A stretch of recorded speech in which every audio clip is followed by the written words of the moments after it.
දණහිස් සන්ධියේ ඇතිවන වේදනාව අද සමාජයේ බහුලව දක්නට ලැබෙන රෝගී තත්ත්වයක්.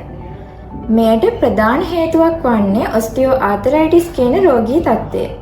මෙම රෝගී තත්ත්වය ඇතිවන්නේ අපේ දණහිස් සන්ධියේ පවතින කාටිලේජ් ගෙවී යාමට ලක්වීම නිසා.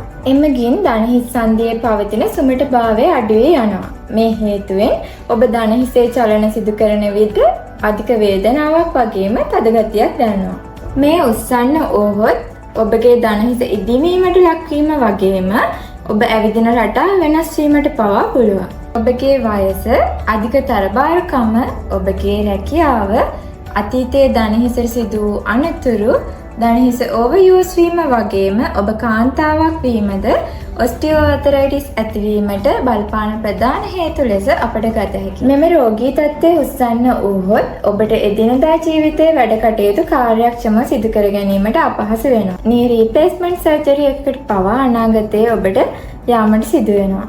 මේ රෝගී තත්ත්වය සුව කර ගැනීමට වඩාත්ම සුදුසු වන්නේ ෆිසියෝതെරපි ප්‍රතිකාර ක්‍රම. ඒ වගේම ඔබ ව්‍යායාම කිරීමත් අත්‍යවශ්‍යයි.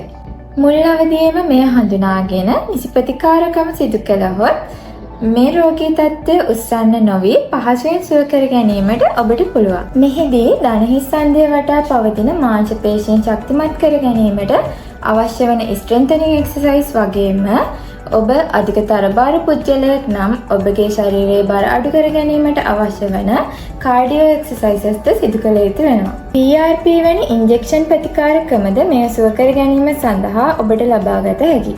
මෙම ප්‍රතිකාර ක්‍රම මගින් ඔබගේ දණහිසේ වේදනාව අඩු කර එදිනදා වැඩ කටයුතු කාර්යක්ෂමව සිදු කර ගැනීමට හැකියාව ලැබෙනවා. මේ සියලුම ප්‍රතිකාර ක්‍රම ඔබට අපසෙන්ස් රෝහලෙන් ලබාගත හැකියි.